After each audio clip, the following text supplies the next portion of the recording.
तो अब यहाँ पे मैंने सारे लेजर अकाउंट्स बना लिए हैं। तो मेरे पास जगह कम थी तो मैंने प्रॉपर फॉर्मेट नहीं बनाया, ना ही मैंने वो वाली रो बनाई है जिसमें हम लिखते हैं date particulars journal folio amount और date particulars journal folio amount. तो वो वाली रो मैंने नहीं बनाई, और साथ ही में मैंने जर्नल फोलियो का भी कॉलम यहाँ पे नहीं बनाया क्योंकि उसमें कोई इन्फॉर्मेशन तो आनी नहीं होती। आप लोग प्रॉपर फॉर्मेट ही बनाएंगे हर एक अकाउंट का, जिसकी लेफ्ट साइड रहेगी डेबिट साइड, राइट साइड रहेगी क्रेडिट साइड, साथ ही में आप लोग लिखेंगे भी ऊपर date particulars journal folio amount और date particulars journal folio amount, और ऊपर आ जाएगा उस अकाउंट का नाम। साथ ही में आपने सारे जो नाम है वो जैसे जैसे जर्नल एंट्रीज में आ रहे हैं उसी सीक्वेंस में लिखने हैं, उससे आपकी जो पोस्टिंग वाला प्रोसेस है वो बहुत ज़्यादा ईजी हो जाएगा। तो 15 डिस्टिंक्ट अकाउंट्स थे हमारे पास, तो मैंने वो 15 के 15 अकाउंट्स का फॉर्मेट यहाँ पे बना लिया है और सीक्वेंस में मैंने सबके नाम लिखे हैं यहाँ पर। तो अकाउंट्स का फॉर्मेट जैसे ही हमारा रेडी हो जाता है उसके बाद हमें पोस्टिंग का प्रोसेस स्टार्ट करना होता है। तो क्लासिफिकेशन में हम 3 चीज़ें करते हैं। सबसे पहली चीज़ हम पोस्टिंग करते हैं, दूसरा हम लोग कास्टिंग करते हैं जिसमें हम टोटल निकालते हैं, और तीसरी और आखिरी चीज़ हम लोग बैलेंसिंग करते हैं जहाँ पे हम लोग एक पर्टिकुलर अकाउंट का बैलेंस निकालते होते हैं कि एक डेट पर इस अकाउंट में कितना बैलेंस पड़ा है। तो अब पोस्टिंग के लिए हमारे पास वर्ड्स क्या हैं, इन डेबिट, टू क्रेडिट और इन क्रेडिट, बाय डेबिट, ये हमारे पास वर्ड्स हैं। हमें पता है डेबिट साइड टू साइड है, क्रेडिट साइड बाय साइड है, हमें सोचना भी नहीं पड़ता चीज़ क्योंकि जो हमारे वर्ड्स हैं उसमें टू और बाय ऑलरेडी इनकॉर्पोरेटेड है। तो अब सबसे पहली जर्नल एंट्री हमारे पास क्या है, ओपनिंग एंट्री डाली है हमने। तो अब यहाँ पर तो हमें जर्नल बनाना था तो हमने ओपनिंग एंट्री डाल दी तो हमें याद रहेगा, बट अगर सिर्फ लेजर बनाना होता तो भी ओपनिंग बैलेंसेस दिए होते। तो याद रखना है कि ओपनिंग बैलेंसेस को पहले आपने यहाँ ट्रांसफर करना और फिर ही आपने वो जर्नल एंट्रीज का इफेक्ट यहाँ पर देना स्टार्ट करना है। कोई भी ओपनिंग बैलेंसेस यहाँ लेजर अकाउंट्स में डालना नहीं भूलेगा। तो अभी तो हमारे पास ओपनिंग एंट्री है, तो हम लोग देखते हैं कि क्या थी ओपनिंग एंट्री। सबसे पहले कैश अकाउंट हमारा डेबिट हुआ था 8000 रुपीज से। तो अब हमें पता है अच्छे से कि जब भी ओपनिंग एंट्री पोस्ट करनी होती है वो असल में कोई पोस्टिंग नहीं कर रहे हैं, हम लोग सिर्फ ट्रांसफर कर रहे हैं उन बैलेंसेस को टू दैट पर्टिकुलर अकाउंट। तो अब कैश का हमारे पास ओपनिंग बैलेंस है 8000 रुपीज। कैश अकाउंट एसेट का बैलेंस होता है टू बैलेंस ब्रॉट डाउन। तो हम लोग कैश अकाउंट में गए और यहाँ मैंने लिखा to balance brought down 8000 rupees, और ये है 1420 को ये ओपनिंग बैलेंस है जो कैश में पड़ा है। तो एसेट का डेबिट बैलेंस था, तो डेबिट बैलेंस जिसका होता है वो टू बैलेंस ब्रॉट डाउन होता है। तो ध्यान रखना है टू बैलेंस तो सब लोग लिख देंगे, कोई भी यहाँ कैरिड डाउन नहीं लिखेगा। ये ओपनिंग बैलेंसेस है, these are being brought forward from the closing period. तो हमें ध्यान रखना है कि हाँ टू बैलेंस वर्ड क्या आना है, ब्रॉट डाउन ही हमेशा यहाँ पे वर्ड आना है। नेक्स्ट बैलेंस देखते हैं हम लोग। हमारे पास बैंक अकाउंट था 25000, तो बैंक अकाउंट भी हमारा एसेट्स का डेबिट बैलेंस, तो टू बैलेंस ब्रॉट डाउन 25000 रुपये ओपनिंग बैलेंस पड़ा है हमारा बैंक का। बैंक में हमारे पास 25000 रुपये पड़े हैं 1420 को। अब ये लेजर अकाउंट्स में हम लोग इफेक्ट दे रहे हैं, तो आप भी साथ साथ ही लिखते रहेंगे क्योंकि बीच में कुछ मिस हो गया तो बहुत ही ज़्यादा प्रॉब्लम हो जाती है। तो जैसे जैसे मैं लिख रही हूँ आप भी साथ साथ लिखें, क्योंकि हाँ मुझे बहुत छोटा लिखना पड़ेगा क्योंकि जगह इतनी ज़्यादा नहीं है। तो साथ साथ ही आप लोग भी इफेक्ट देंगे और अपना दिमाग पूरा अच्छे से चलाना है आपने कि यहाँ पर हो क्या रहा है। नेक्स्ट बैलेंस देखेंगे हम लोग, यहाँ है स्टॉक अकाउंट 20000 रुपये। तो स्टॉक में हमारे पास ओपनिंग बैलेंस पड़ा है 20000 रुपये। स्टॉक हमारा एसेट था तो हम डेबिट साइड पे गए और हमने लिखा टू बैलेंस ब्रॉट डाउन क्योंकि इसका भी डेबिट बैलेंस होता है 1420। डेट भी हमने यहाँ पे लिख दी। तो stock account 1420, to balance brought down 20000। Next account देखेंगे, बिल्डिंग अकाउंट हमारे पास है 10000 रुपीज़। बिल्डिंग अकाउंट फिर से एसेट्स का डेबिट बैलेंस, तो हम लोग लिखेंगे 1420 को to balance brought down 10,000 rupees. तो बिल्डिंग में गए और हमने लिखा to balance brought down 10,000 rupees. तो अभी आपको ध्यान में रखने की ज़रूरत नहीं है क्योंकि जब हम ओपनिंग एंट्री को डाल रहे होते हैं यहाँ पे तो सबसे पहले तो वही अकाउंट्स लिखे होंगे जो डेबिट हो रहे होंगे। तो जो अकाउंट्स डेबिट हो रहे हैं उनको लिखना ही क्या है, to balance brought down, to balance brought down. ध्यान बस क्या रखना है, उसी के अकाउंट में जाके टू बैलेंस ब्रॉट डाउन लिखना है। गलती से भी किसी और अकाउंट में किसी और अकाउंट की वैल्यू नहीं लिख देनी। तो बहुत ध्यान रखना है कि किस अकाउंट में हम लोग क्या लिख रहे हैं। नेक्स्ट बैलेंस देखेंगे हम लोग, हमारे पास है विजय जो कि है 2000 रुपये से डेबिट हुआ है। तो विजय के अकाउंट में गए, डेबिट साइड पे हमने लिखा टू बैलेंस ब्रॉट डाउन कितने रुपए, 2000 रुपये। फिर से डेट लिखेंगे यहाँ पर 1420। नेक्स्ट बैलेंस देखेंगे, मधु का डेबिट बैलेंस है 2000 रुपये। तो हम मधु के अकाउंट में गए, फिर से 1420 को टू बैलेंस ब्रॉट डाउन 2000 रुपए। नेक्स्ट देखेंगे, नेक्स्ट अब क्रेडिट वाले अकाउंट स्टार्ट हो जाते हैं। तो आनंद हमने क्रेडिट किया है 5,000 रुपये से, तो आनंद का क्रेडिट बैलेंस है वो एक लायबिलिटी है, लायबिलिटीज का क्रेडिट बैलेंस होता है। क्रेडिट बैलेंस हम लोग क्रेडिट साइड पे गए, हमने लिखा बाय बैलेंस ब्रॉट डाउन, क्योंकि क्रेडिट साइड बाय साइड होती है तो हम लोग इस साइड पे गए और हमने लिखा बाय बैलेंस ब्रॉट डाउन। फिर से 1,420 कितने रुपए की लायबिलिटी खड़ी हुई है हमारी, 5,000 रुपये की हमारी ये लायबिलिटी खड़ी हुई है जिसका नाम है आनंद। और लास्ट में हमारे पास था कैपिटल अकाउंट 62,000 रुपीज़। कैपिटल का भी क्रेडिट बैलेंस होता है, क्रेडिट साइड पे गए, ओपनिंग बैलेंस डाल रहे हैं 1,420 का, हमने लिखा by balance brought down 62,000 rupees. तो ऐसे करके जो सारे ओपनिंग बैलेंसेस हमारे पास थे हमने सारे उनके पर्टिकुलर अकाउंट्स में लिख दिए विद द रिस्पेक्टिव अमाउंट्स। तो अब हमने ध्यान रखना है कि एसेट्स का हमेशा टू बैलेंस ब्रॉट डाउन होगा, लायबिलिटीज और कैपिटल का हमेशा बाय बैलेंस ब्रॉट डाउन होगा। डेबिट साइड टू साइड और क्रेडिट साइड बाय साइड। साथ ही में हमने ध्यान रखना है बैलेंस ब्रॉट डाउन वर्ड ही यूज करना है ओपनिंग बैलेंसेस के लिए। क्लोज जब हम करते होते हैं अकाउंट्स को तो हम कैरी डाउन लिखते होते हैं, पर जब हम ओपनिंग बैलेंसेस लिख रहे होते हैं तो हम उनको ब्रॉट डाउन करते होते हैं। तो अब ओपनिंग बैलेंसेस हम लोग डाल चुके हैं। आपने बिल्कुल ध्यान रखना है कि अगर सिर्फ लेजर भी मांगा हो आपसे, ओपनिंग बैलेंसेस डालने किसी ने भी नहीं भूलना है। अब हम लोग चलेंगे अपनी जर्नल एंट्रीज पर। तो फर्स्ट जर्नल एंट्री है हमारे पास purchases account debit ₹4,000, to cash account ₹3,800 और टू डिस्काउंट रिसीव्ड अकाउंट 200। तो अब इस एंट्री को हमने पोस्ट करना है। पोस्टिंग हमें पता है कैसे करते होते हैं। यहाँ एक अकाउंट डेबिट हो रहा है और दो अकाउंट्स क्रेडिट हो रहे हैं, तो हमें पता है कि वो 4,000 में 3,800 रुपीज़ भी इंक्लूडेड है और 200 रुपीज़ भी इंक्लूडेड है। वर्ड्स क्या है हमारे पास, इन डेबिट टू क्रेडिट और इन क्रेडिट बाय डेबिट। सबसे पहले हम सिर्फ एक अमाउंट को पोस्ट करते होते हैं, हमने वो स्मॉलर अमाउंट उठानी होती है क्योंकि उस स्मॉलर अमाउंट से ही उन दोनों अकाउंट्स पर इफेक्ट पड़ रहा होता है। तो ध्यान से करेंगे हम लोग।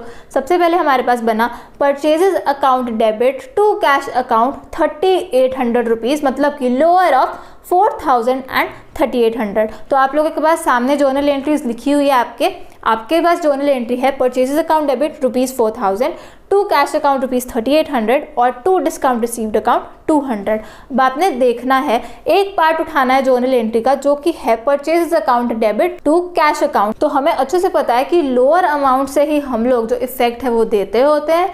तो in debit to credit, debit को रिप्लेस करेंगे परचेजेस अकाउंट से क्योंकि वो डेबिट हो रहा है, और क्रेडिट को रिप्लेस करेंगे कैश अकाउंट से क्योंकि कैश अकाउंट हमारा क्रेडिट हो रहा है। तो क्या वर्ड्स बन गए हमारे पास, in debit to credit, in purchases account to cash account. तो हम लोग गए परचेजेस अकाउंट में और हमने यहाँ क्या लिखना है, टू कैश अकाउंट लिखना है हमने। तो यहाँ पे हमने लिखा टू कैश अकाउंट कितने रुपए, 3,800 रुपीज़ हमने यहाँ पर लिखने हैं क्योंकि हमारा जो परचेजेस वाला खर्चा है वो कैश के कारण बढ़ रहा है, पर कितने रुपए से, 3,800 रुपीज़ से ही वो इफेक्ट हो रहा है। तो in purchase account to cash account 3,800 rupees lower amount ही हमने उठानी होती है और डेट भी साथ में ही लिखेंगे। 1/4/20 को ही ये ट्रांजैक्शन हुई थी, तो हमने लिखा in purchases account to cash account. अब जो दूसरा इफेक्ट है साथ ही में देंगे ताकि कोई भी गलती ना हो, ना ही हम कोई चीज़ मिस करें। तो एक अमाउंट के दो इफेक्ट्स होते हैं और दोनों इफेक्ट हमने साथ में देने हैं। तो in debit to credit, in purchases account to cash account 3,800 rupees, और अब दूसरा effect in credit by debit, मतलब कि in cash account by purchases account. तो अब हम लोग कैश अकाउंट में जाएंगे और हमने यहाँ पे लिखना है बाय परचेजेस अकाउंट, फिर से 3,800 रुपीज़, डेट भी लिखेंगे 1/4/20। तो ऐसे करके इस पार्ट का 3,800 रुपीज़ के हमने दोनों इफेक्ट दे दिए हैं, in debit to credit, in purchases account to cash account 3,800 और in credit by debit, in cash account by purchases account. तो इतना इफेक्ट दे दिया हमने। इसके बाद हमने दूसरा इफेक्ट देना है जो कि है purchases account debit to discount received. तो अब डेबिट रिप्लेस होगा परचेजेस अकाउंट से और क्रेडिट रिप्लेस होगा डिस्काउंट रिसीव्ड अकाउंट से। वैल्यू क्या है, 200 रुपीज़।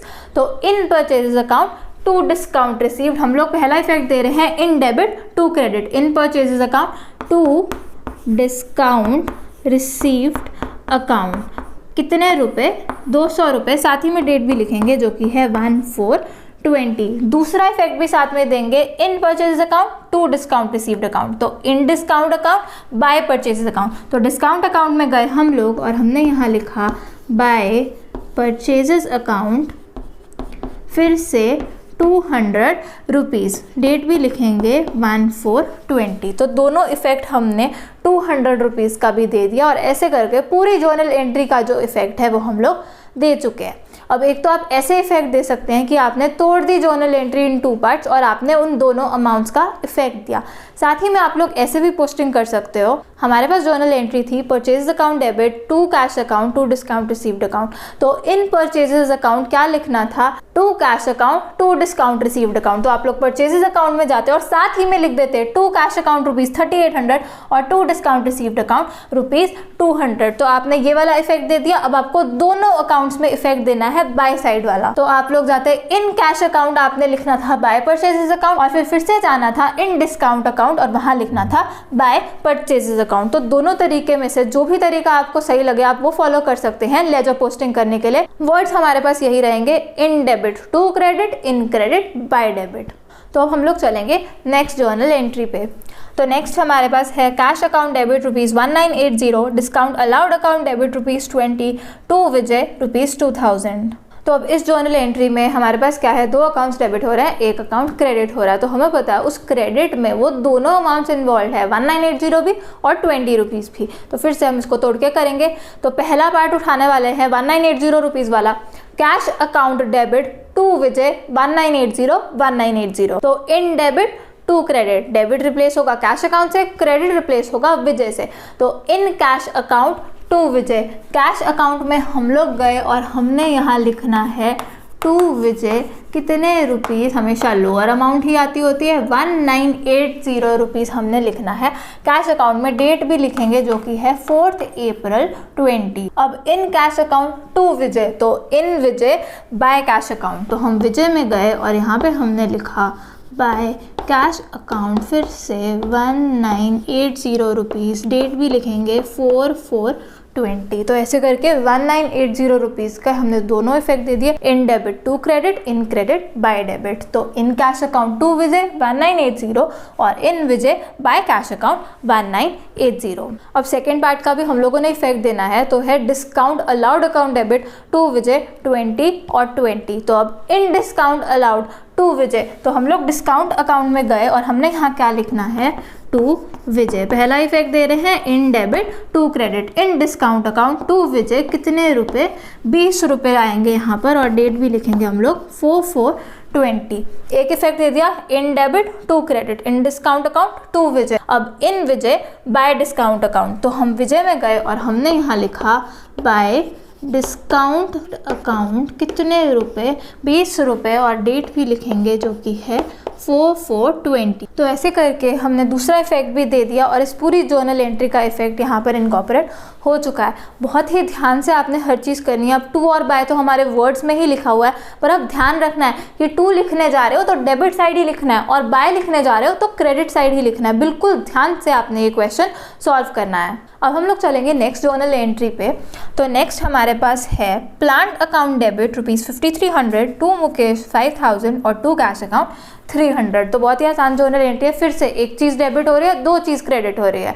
तो plant account debit to Mukesh हम लोग पहले पोस्ट करेंगे, तो डेबिट रिप्लेस हुआ प्लांट से और क्रेडिट रिप्लेस हुआ मुकेश से। तो अब in plant account to Mukesh 5000 rupees, तो हम लोग गए प्लांट के अकाउंट में और हमने यहाँ लिखना है टू मुकेश, अमाउंट भी साथ में लिखेंगे जो कि है 5000 रुपीज़। डेट भी लिखेंगे साथ में, डेट हमारे पास थी 8 अप्रैल 20। पहला इफेक्ट दिया है हमने in debit to credit, in plant account to Mukesh. तो अब in Mukesh by plant account, तो हम लोग गए मुकेश में और हमने यहाँ लिखा बाय प्लांट अकाउंट कितने रुपए, 5000 रुपये। फिर से डेट लिखेंगे यहाँ जो कि है 8 अप्रैल 20। तो ऐसे करके हमने उस फर्स्ट पार्ट का इफेक्ट दे दिया in debit to credit, in credit by debit. अब नेक्स्ट पार्ट का इफेक्ट देंगे हम। तो नेक्स्ट हमारे पास है plant account debit to cash 300 और 300। तो अब इन प्लांट अकाउंट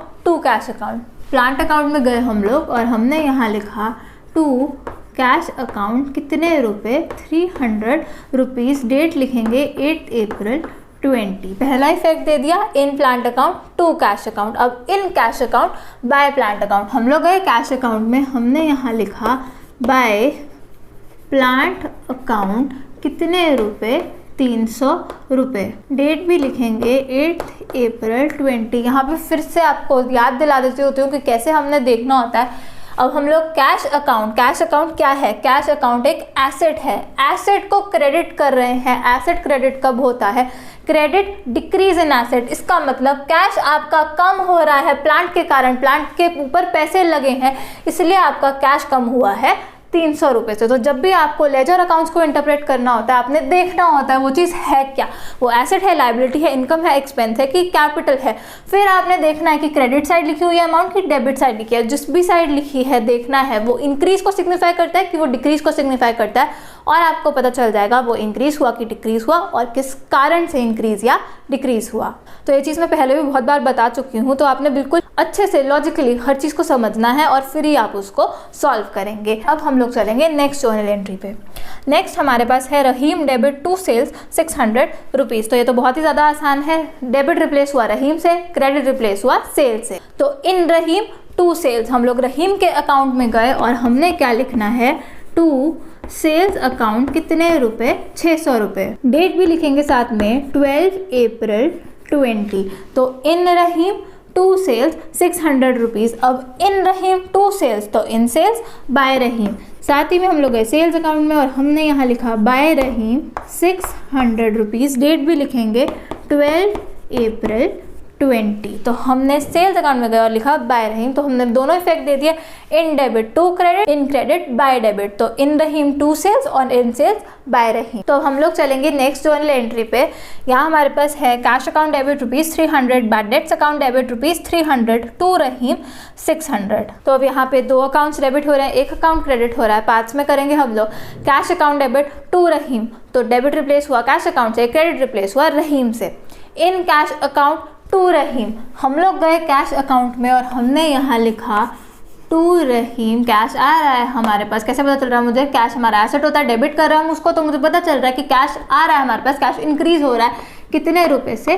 300 रुपीज़ से। साथ ही में इसकी डेट भी लिखेंगे 15 अप्रैल 20। पहला इफेक्ट दे दिया इन कैश अकाउंट टू रहीम 300। अब in cash account to Rahim, तो in Rahim bye cash account, हम लोग गए रहीम के अकाउंट में और हमने यहाँ लिखा बाय कैश अकाउंट कितने रुपए? 300 रुपीज़। फिर से डेट लिखेंगे 15 अप्रैल 20। तो 300 रुपीज़ का हमने इफेक्ट दे दिया। अब 300 बचा है।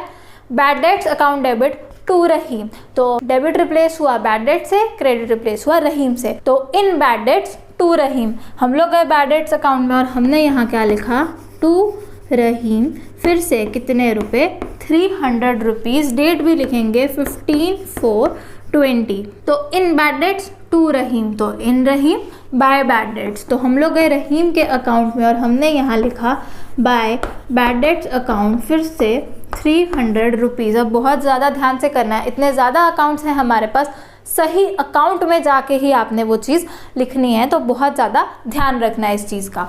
फिर से डेट भी लिखेंगे 15 अप्रैल 20। तो ऐसे करके इस वाली जर्नल एंट्री का भी हमने इफेक्ट दे दिया है। नेक्स्ट जर्नल एंट्री देखेंगे जो कि लास्ट है। Cash account debit to sales 1000 rupees. Debit replace हुआ कैश से, क्रेडिट रिप्लेस हुआ सेल्स से। In cash account to sales, cash account में गए और लिखा क्या? टू सेल्स अकाउंट कितने रुपए? 1000 रुपीज़। डेट भी लिखेंगे 18 अप्रैल 20। तो अब in cash account to sales, तो in sales by cash account, हम लोग गए सेल्स अकाउंट में और हमने यहाँ लिखा बाय कैश अकाउंट, फिर से 1000 रुपीज़ और डेट लिखेंगे 18 अप्रैल 20। ऐसे करके सारी जर्नल एंट्रीज को हमने पोस्ट कर लिया और पहले ही हमने जो ओपनिंग बैलेंस थे वो यहाँ पर ट्रांसफ़र कर दिए थे। तो अब क्योंकि हमें कैलकुलेशंस भी करनी होती है, मैं आप सभी को यही पहले से बता रही हूँ कि जब भी आपने कैलकुलेशन करनी है हमेशा आपने वंस के नीचे वंस प्लेस ही लिखना है, टेंस के पीछे टेंस प्लेस ही लिखना है, हंड्रेड्स के नीचे 100, मतलब कि आपने सही से नंबर सिस्टम फॉलो करना है और फिर ही आपने यहाँ पर ये जो नंबर्स होते हैं वो लिखने हैं। और साथ ही में आपने कॉमा से ज़रूर सेपरेट करना है डिजिट्स को, उससे आपकी कैलकुलेशंस जो है वो आसानी से हो जाया करेंगी। तो क्लासिफिकेशन में सबसे पहले हमने पोस्टिंग करनी थी, पोस्टिंग हम लोगों ने कर ली। अब सारी जर्नल एंट्रीज को हमने 1 बाय 1 पोस्ट किया। ध्यान क्या रखना है, 1 बाय 1 ही पोस्ट करना है। एक जर्नल एंट्री का जितना भी इफेक्ट है सारा इफेक्ट पहले डालोगे, फिर ही नेक्स्ट जर्नल एंट्री पे जाओगे। ऐसे नहीं करना कि कैश अकाउंट कहाँ पे आ रहा है पहले इसमें इफेक्ट डाल देता हूँ, ऐसे बिल्कुल भी मत करना, बहुत ज़्यादा आपको प्रॉब्लम आ जाएगी अगर ऐसे करके आप लोग पोस्टिंग करेंगे। आपने हमेशा ऐसी पोस्टिंग करनी है, एक जर्नल एंट्री उठानी है और उसका सारा इफेक्ट देना है और फिर ही नेक्स्ट जर्नल एंट्री पे जाओगे और फिर उसका इफेक्ट दोगे। तो ऐसे करके पोस्टिंग कर ली हमने। अब एक एक अकाउंट उठाएंगे, कास्टिंग और बैलेंसिंग एक अकाउंट की साथ में ही हमने करके जानी है। तो अब हम लोग करने वाले हैं कास्टिंग, जहाँ पे हम लोग टोटल लगाने वाले हैं और डेबिट साइड या क्रेडिट साइड, जिस साइड का भी टोटल ज़्यादा होता है वो दोनों साइड हमने लिखना होता है और उसी को हम लोग बोलते हैं कास्टिंग। तो अब हम लोग करने वाले हैं कास्टिंग यहाँ पर। तो हमें यहाँ पे दिख रहा है कि डेबिट साइड का टोटल ज़्यादा है और क्रेडिट साइड का टोटल कम है। तो जो भी डेबिट साइड का टोटल है दोनों साइड हमने वही टोटल लिखना है। ऊपर हम लोग लाइन छोड़ देते होते हैं बैलेंस लिखने के लिए। तो अब हम लोग लगाएंगे टोटल 8000 प्लस 1980 प्लस 300 प्लस 1000। मैं यहाँ पर देख लेती हूँ क्या आ रहा है टोटल। तो 11280 यहाँ पर टोटल आ रहा है। तो इस साइड भी हम लोग 11280 ही लिखेंगे, इसे ही यहाँ पे ट्रांसफ़र करना है। आप ये एरो नहीं लगाएंगे, मैं सिर्फ दिखाने के लिए एरो लगाया है कि जो हायर टोटल होता है उसी को दूसरी साइड ट्रांसफ़र करना होता है। तो 11280 हमने यहाँ पर भी लिख दिया। अब इस टोटल में से ऊपर जितनी भी वैल्यू हमारे पास होती है, टोटल अमाउंट हमने माइनस करनी होती है इसमें से। तो 11280 माइनस 3800 माइनस 300 ये आपको करना है और वो आपका यहाँ पर बैलेंसिंग फिगर लिख लेगी। तो यहाँ मैंने लिखा बाय बैलेंस कैरेट डाउन, क्योंकि ये क्लोजिंग बैलेंस है तो यहाँ पे हम लोग लिखते होते हैं कैरेट डाउन। तो बाय बैलेंस कैरेट डाउन कितना निकलेगा, 11280 माइनस 3800 माइनस 300 या फिर 11280 माइनस 4100 कितना निकला ये निकलेगा आपका 7180 रुपीज़।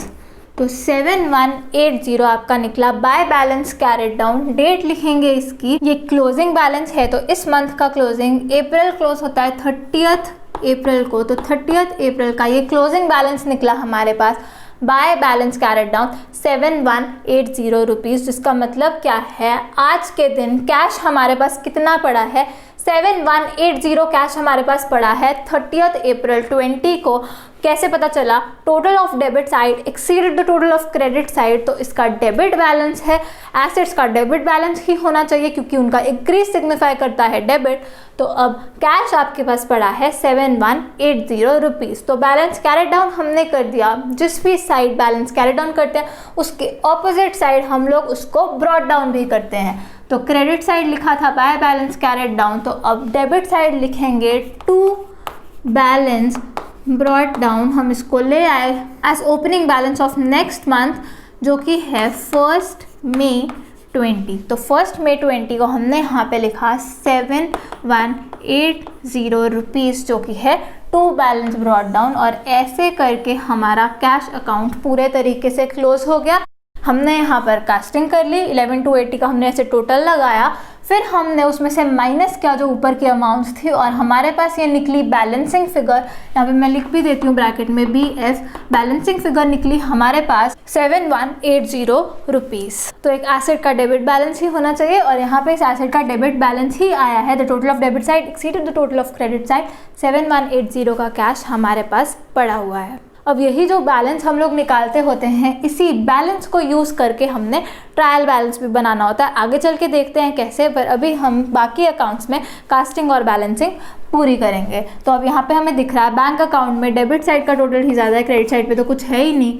तो हमने यहाँ लिखा 25,000 और यहाँ पे भी हमने लिखा 25,000। अब यहाँ पे तो 25,000 है पर यहाँ तो है ही नहीं, तो यहाँ पे ये बैलेंसिंग फिगर आएगी 25,000। ये बैलेंस कैरेट डाउन है हमारे पास क्योंकि ये क्लोजिंग बैलेंस है इस पीरियड का। क्रेडिट साइड आया तो बाय बैलेंस कैरेट डाउन। बहुत ज़्यादा ध्यान रखना है जब भी आप ये बैलेंसेस लिख रहे हैं, बैलेंस कैरेट डाउन लिख रहे हैं, बैलेंस ब्रॉट डाउन लिख रहे हैं, जो भी लिख रहे हैं ध्यान रखना है किस साइड आया, क्रेडिट साइड आया तो बाय लिखना है, डेबिट साइड आया तो टू लिखना है, और अगर क्लोजिंग बैलेंस है तो कैरी डाउन लिखना है, और ओपनिंग बैलेंस है तो ब्रॉट डाउन लिखना है। तो इन चीज़ों का आपने ध्यान रखना है जब भी आप लोग लेजर अकाउंट्स बनाएंगे। तो ये वाला बैलेंस भी निकला 30 अप्रैल 20 को, ये हमारा closing balance, bye balance, carried down, और अब हम इसको ब्रॉट डाउन करेंगे यहाँ पर 1 मई 20, ऑपोजिट साइड करते होते हैं।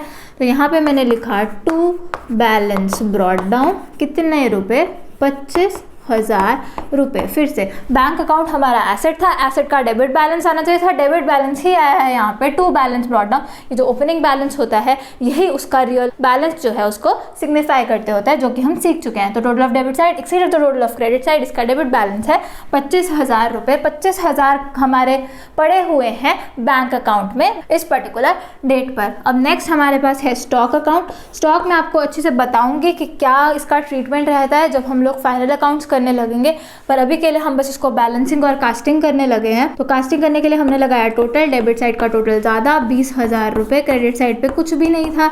तो अब यहाँ पे तो 20,000 है, यहाँ तो कुछ है ही नहीं, तो ये निकली बैलेंसिंग फिगर 20,000 रुपीज़, 20,000 माइनस 0 जो कि 20,000 ही आया।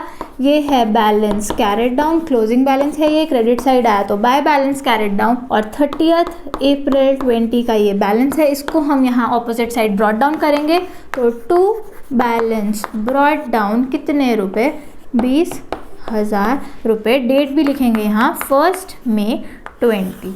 ऐसे करके हमने स्टॉक अकाउंट को भी बैलेंस कर लिया, और हमारे पास कितना स्टॉक पड़ा है, हमारे पास 20,000 का स्टॉक पड़ा है। स्टॉक हमारा एसेट होता है, एसेट का डेबिट बैलेंस होता है, और यहाँ पे इसका डेबिट बैलेंस ही आया है 20,000 रुपये। नेक्स्ट अकाउंट पे चलेंगे जो कि है बिल्डिंग अकाउंट। फिर से डेबिट का टोटल ज़्यादा, तो यहाँ मैंने लिखा 10,000, यहाँ भी मैंने लिखा 10,000। बैलेंसिंग फिगर आ रही है यहाँ पर 10,000 रुपीज़, यहाँ लिखा bye balance carried down 30 April 20, और इसी बैलेंस को हम नेक्स्ट पीरियड में ब्रॉट डाउन करेंगे। तो टू बैलेंस ब्रॉट डाउन फिर से 10,000 रुपये 1 मई 20।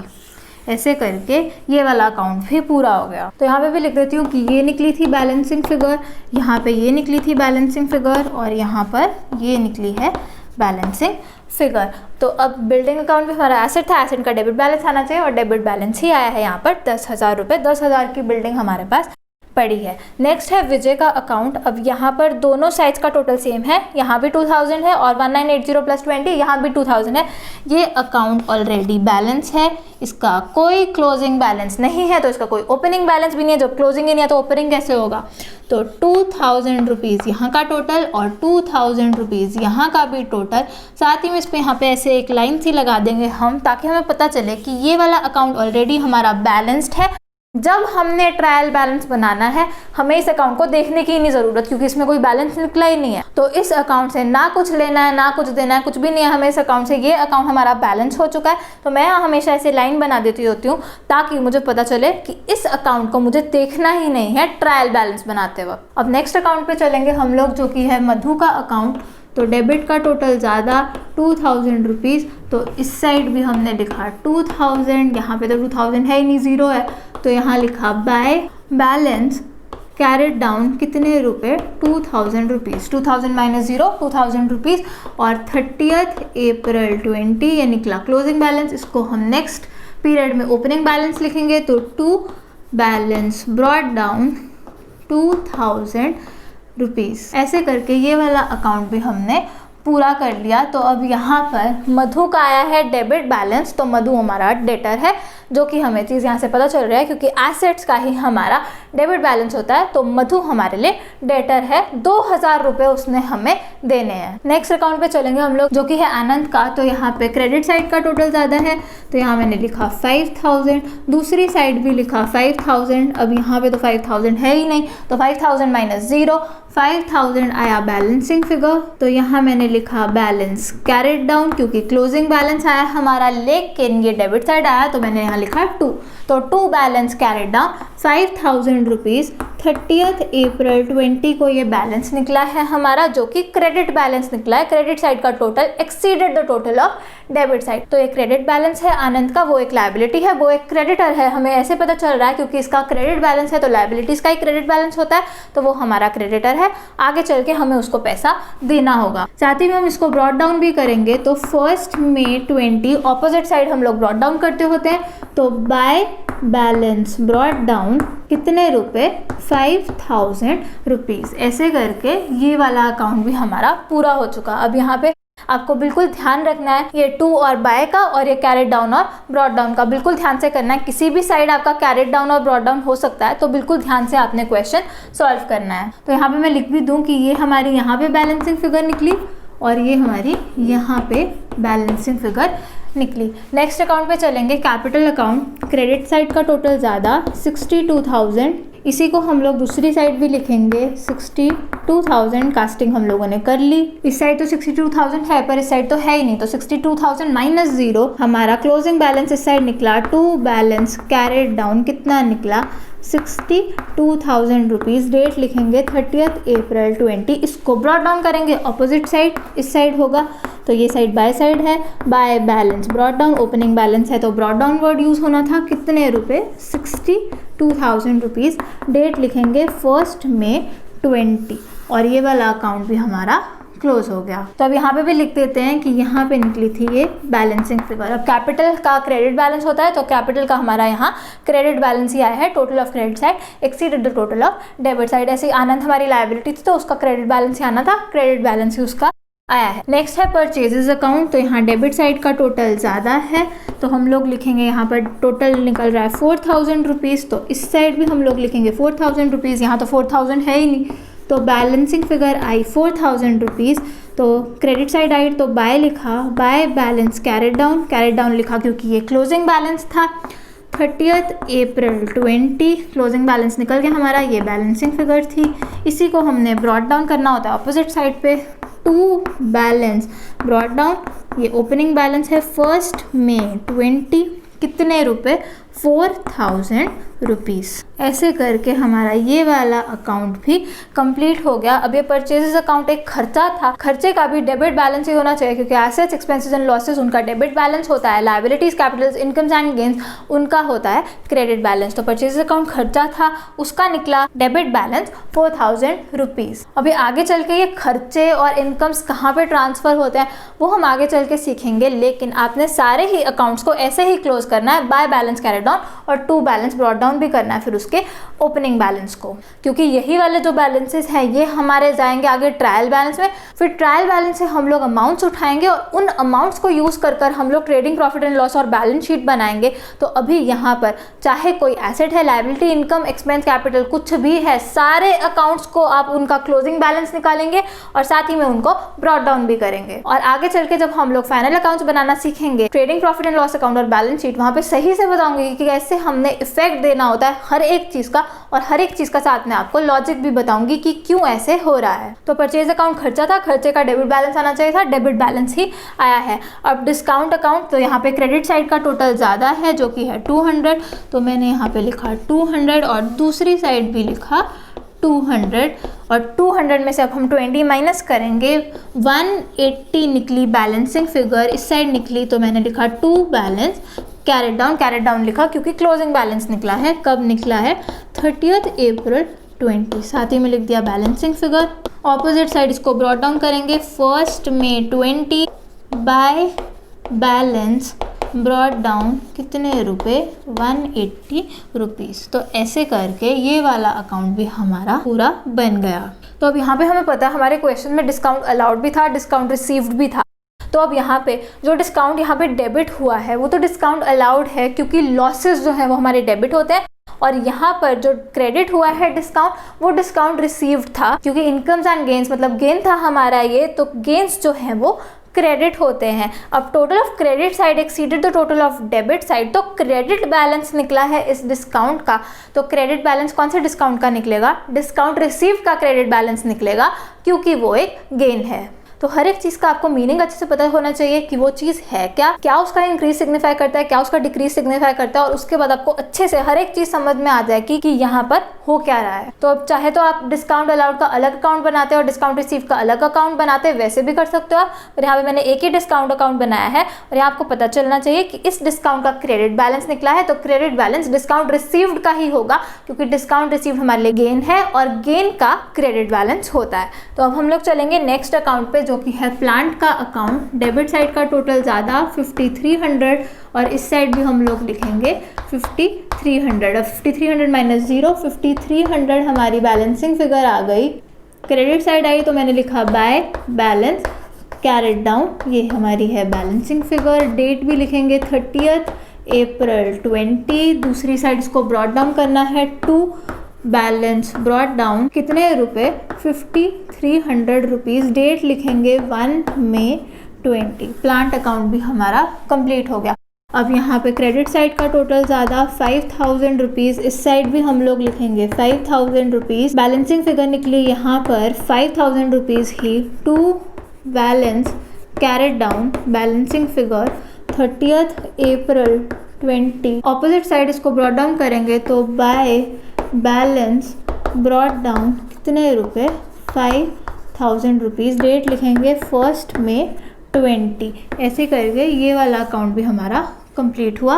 नेक्स्ट है रहीम का अकाउंट। तो यहाँ पे डेबिट साइड का टोटल भी 600 और क्रेडिट साइड का टोटल भी 600। तो रहीम से हमें कुछ भी लेना देना नहीं है, उसका अकाउंट ऑलरेडी टैलीड है, बैलेंस्ड है, उससे हमें कोई भी लेना देना नहीं है। मैंने यहाँ पे लगा दी लाइन ताकि हमें ट्रायल बैलेंस बनाते वक्त इस अकाउंट को ना देखना पड़े। तो अब हम लोग चलेंगे नेक्स्ट अकाउंट पे। नेक्स्ट अकाउंट हमारे पास है सेल्स अकाउंट। इसका क्रेडिट साइड का टोटल ज़्यादा है, जो कि है 600 प्लस 1000 1600 रुपीज़। तो डेबिट साइड भी हम लोग टोटल लिखेंगे 1600 और बैलेंस हमारा निकल जाएगा डेबिट साइड पे टू बैलेंस कैरेट डाउन। हमारा क्लोजिंग बैलेंस निकला 30 अप्रैल 20 को कितना निकला, 1600 रुपीज़ हमारी बैलेंसिंग फिगर आई। और इसी को हमने ब्रॉड डाउन करना है नेक्स्ट पीरियड में, तो बाय बैलेंस ब्रॉड डाउन फिर से कितने रुपए, 1600 रुपीज़। और डेट लिखेंगे 1 मई 20।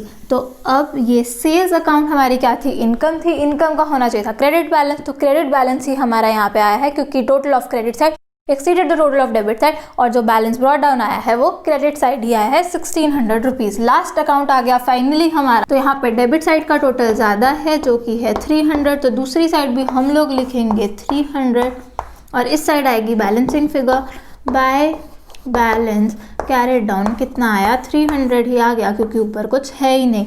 डेट लिखेंगे 30 अप्रैल 20। इसको अपोजिट साइड ब्रॉड डाउन भी करेंगे 300 रुपीज़ टू बैलेंस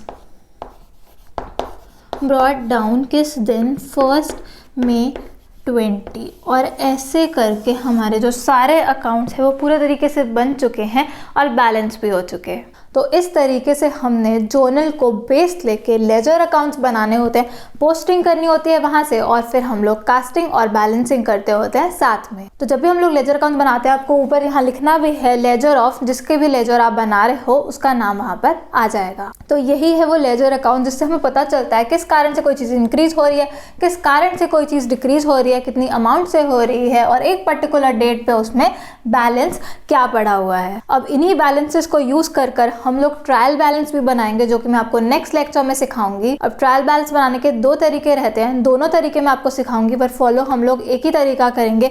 तो हमें हमेशा जब भी ये लेजर अकाउंट्स बनाने हैं, हमने ये बैलेंसेस ज़रूर निकालने हैं। हम इन्हीं बैलेंसेस को यूज़ करके वो ट्रायल बैलेंस बनाया करेंगे। तो इस लेक्चर के लिए इतना ही। नेक्स्ट लेक्चर में हम लोग इसी क्वेश्चन को आगे लेके चलेंगे और इन्हीं बैलेंसेस जो भी हम निकाले हैं वो पर्टिकुलर बैलेंसेस यूज़ कर हम लोग बनाएंगे trial balance. So thanks for watching. Do share this video. I'll see you in the next lecture. Keep smiling and keep learning. Bye bye.